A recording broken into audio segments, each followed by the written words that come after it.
నమస్తే. ప్రస్తుతం మనతో పాటు జాజుల శ్రీనివాస్ గారు ఉన్నారు. ఒకసారి మాట్లాడదాం. అన్న, కేసీఆర్కు లేఖ రాస్తారు. దేనికోసం మీరు కేసీఆర్కి లేఖ రాస్తా ఉన్నారు? కేసీఆర్ గారు రేపు 27వ తారీఖున జనజీవన స్రవంతిలోకి వస్తున్నారు. వారు 27వ తారీఖున వాళ్ళ పార్టీ పుట్టినరోజు కాబట్టి ఏప్రిల్ 27న వాళ్ళ పార్టీ పుట్టినరోజు కాబట్టి వరంగల్ బహిరంగ సభకు వస్తున్నారు. అంటే కొంతమంది అడుగుతా ఉన్నారు, ఏ పార్టీ పుట్టినరోజు, బీఆర్ఎస్ఆ టీఆర్ఎస్ఆ? అదే ఇప్పుడు వాళ్ళకే స్పష్టత లేదు కాబట్టి ఏ పార్టీ అయినా వాళ్ళ పార్టీ కదా. కాబట్టి బీఆర్ఎస్ పార్టీ పుట్టే 3 ఏళ్ళు అయింది, టీఆర్ఎస్ పార్టీ పుట్టే 25 ఏళ్ళు అయింది. ఇప్పుడు ఇవాళ బీఆర్ఎస్ పార్టీకి క్లారిటీ లేనిది ఏంటంటే, తెలంగాణ సమాజానికి గందరగోళ పరిచేది ఏంటంటే, ఇవాళ బీఆర్ఎస్ పార్టీ జాతీయ పార్టీ ప్రాంతీయ పార్టీ ఫస్ట్.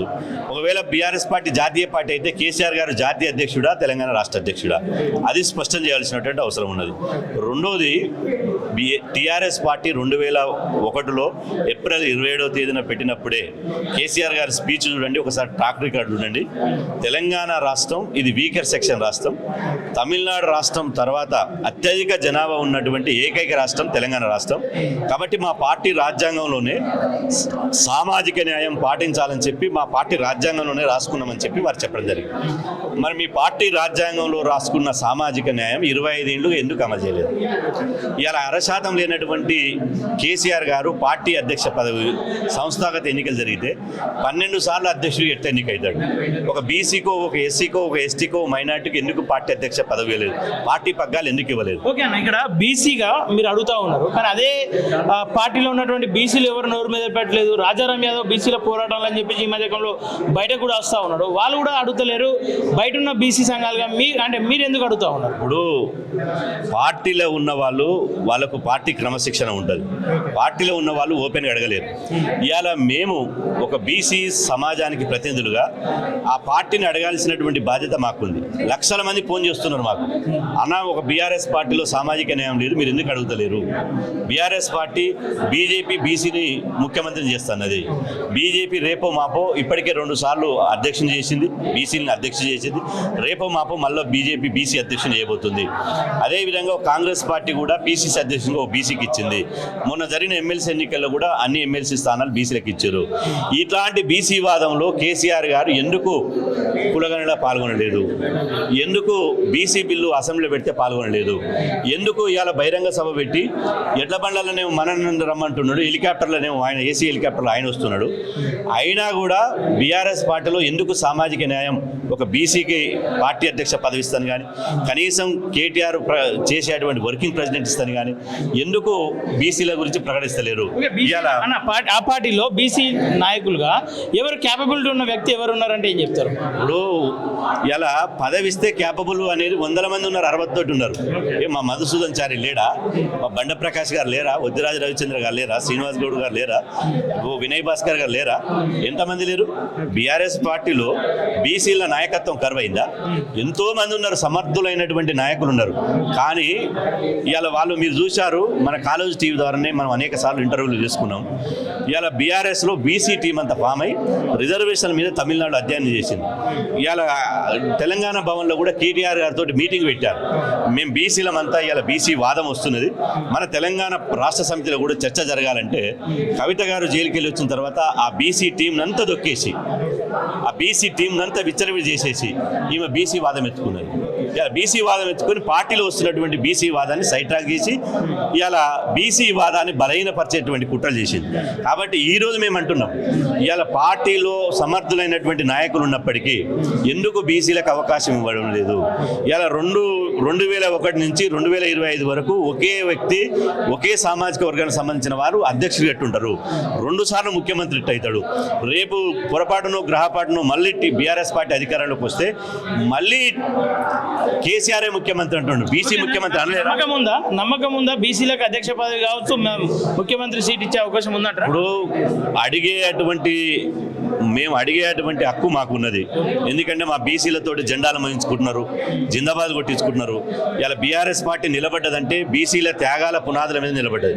ఇలా తెలంగాణ వాదాన్ని భావజాలను అందించిన ప్రొఫెసర్ జయశంకర్, అదేవిధంగా సొంత ఇంటిని ఇచ్చినటువంటి కొండ లక్ష్మణ్ బాబుజీ, హైదరాబాద్లో రాజకీయంగా అండగా నిలబడ్డ మా టైగర్ నరేంద్ర బీసీలే కదా. అదేవిధంగా తెలంగాణ బలిదానం చేసే దాంట్లో కాసో శ్రీకాంత్, కానిస్టేబుల్ కృష్ణయ్య, సిరిపురం యాదయ్య నుంచి మొదలుకుంటే 1100 మంది బీసీ బిడ్డలే కదా. జేఏసీ పెట్టి జైలుకి వెళ్ళింది, గజ్జగట్టింది, బోనం ఎత్తింది, బతుకమ్మ ఆడింది కూడా బీసీలే కదా.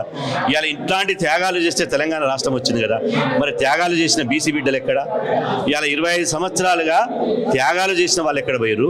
ఇవాళ త్యాగాలు చేస్తే మమ్మల్ని ఎడ్ల బండ్ల మీద తిప్పుతున్నారు, మీరు హెలికాప్టర్లో తిప్పుతున్నారు. ఇవాళ ఇది ఎక్కడి సాంప్రదాయం అని అడుగుతున్నాం. ఓకేనా, మా పార్టీ అని చెప్పేసి ఈటెల రాజేందర్ అన్నందుకే ఈటెల రాజేందర్ బర్పరత్ చేసి ఆయన ఒక ద్రోహిగా చిత్రీకరించింది తెలంగాణ ప్రజల ముందు. ఆయన ఎట్లా బీసీలకు న్యాయం చేశారు? ఈటల రాజేందర్ అన్న ద్రోహి ఏం కాలే, ఆయన బ్రహ్మాండంగా దొరగా మారాడు. బీఆర్ఎస్ పార్టీ చిత్రీకరించిన మాత్రాన బీఆర్ఎస్ పార్టీని కూడా నమ్మలేదనడానికి కారణం ఏంది? మొత్తం అధికారంలో ఉండి ఎమ్మెల్యేలను 100,000 కోట్లను ఖర్చు చేసిన ఈటల రాజేందర్ అన్న నిజాయితీ గల బిడ్డ అని చెప్పి బీసీ సమాజం అంతా, ఎస్సీ ఎస్టీ సమాజం అంతా, హుజురాబాద్ ప్రజలంతా గెలిపించుకున్నారు కదా.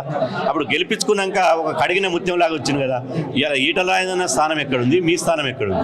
ఒకసారి గుర్తుపెట్టుకోవాల్సినట్టు అవసరం ఉంది. అసలు ఈటల రాజేందర్ అన్న బీఆర్ఎస్ పార్టీలు ఉంటే ఇంత పెద్ద నాయకుడు కాకపోయేది. కాబట్టి ఇలా ఈటల రాజేందర్ అన్నని బర్తరఫ్ చేశారు. అదేవిధంగా దళిత బిడ్డ రాజయ్య గారిని బర్తరఫ్ చేశారు. అదేవిధంగా బీసీలను అవమానించడం అలవాటుగా చేసుకున్నారు. అందులో అలవాటు చేసుకున్నాకనే దేశన చిన్నమల్లయ్య చనిపోతే 5 సార్లు ఎమ్మెల్యే, కనీసం చివరి పరామర్శకు కూడా పోలేదు, చివరి చావుకు శ్రద్ధాంజలి ఘటించడం పోలే, కొండ లక్ష్మణ్ బాబు చనిపోతే పోలే, గూడ అంజన్న చనిపోతే పోలే, అదేవిధంగా సి నారాయణ రెడ్డి చనిపోతే మాత్రం పోయిండు. అంటే బీసీలు బతుకుంటే న్యాయం చేయలేదు, చనిపోతే కూడా అవమానించడం నేర్చుకున్నారు. ఇలా నేను మాట్లాడుతున్నా, నా మీద దాడి చేస్తారు. నేను మాట్లాడినప్పుడు నా మీద ఇలా వాళ్ళ దగ్గర ఉన్నటువంటి మీడియా డబ్బు పలుకుబడితోటి జాదుల శ్రీనివాస్ గౌడ్ని ఎట్లా టార్గెట్ చేయాలంటారు. ఇవాళ ఎవరు చేసినా నా జాతి కోసం ప్రాణాలు ఇచ్చైనా సరే నా జాతి కోసం ప్రశ్నిస్తూనే ఉంటా. నా జాతికి న్యాయం జరగాలి. ఇవాళ 27 తారీఖు నాడు లక్షల మందితో జరిగేటువంటి సభలో బీసీల రాజకీయ పాలసీ ప్రకటించాలి. ఒక బీసీ బిడ్డను పార్టీ అధ్యక్షుడిగా లేదా ముఖ్యమంత్రిగా చేస్తానని ప్రకటిస్తాలే, అప్పుడే నమ్ముతారు. లేకపోతే బీఆర్ఎస్ను బీసీలే బొంద పెడతారు. మీరేం ఆశిస్తా ఉన్నారన్న? సభ సక్సెస్ కావాలనుకుంటా ఉన్నారా? ఇలా సభ సక్సెస్ కావాలని, ఇప్పుడు సభ ఫెయిల్ కావాలని ప్రజాస్వామ్యవాదిగా ఎవరు కోరుకోరు. ఏ పార్టీ సభ అయినా సక్సెస్ కాదు. కానీ ఆ సభ ఎట్లా సక్సెస్ అవుతుందో మనకు తెలియదా? తెలంగాణలో ఏ చిన్న పిల్లగానే చదువుతారు. కేసీఆర్ సభలు ఎట్లా సక్సెస్ అవుతాయి? ఇలా జేబుల పచ్చనోటు, బిర్యానీ పొట్లము, అదేవిధంగా బీరు బాటిల్ పెడితే మాత్రం సక్సెస్ కాదు. తెలంగాణ ఉద్యమకారులను బలహీనపరిచింది ఎవరు?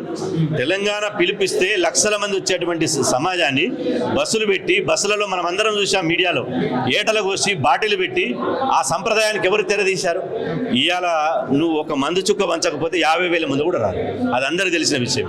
సరే, మీకు నేను ఆ సభను బహిష్కరించాలని అడగలేదు, కానీ నిలదీయాలని అడుగుతున్నా. బీసీ సమాజం కేసీఆర్ నిలదీయాలి. ఈ కాకమ్మ కథలు, పిట్ట కథలు, కట్టు కథలు చెప్పుకుంటా వినుకుంటా పోతే ఇవాళ బీసీలు మోసపోతారే తప్ప మనకు రాజకీయ అధికారం రాదు.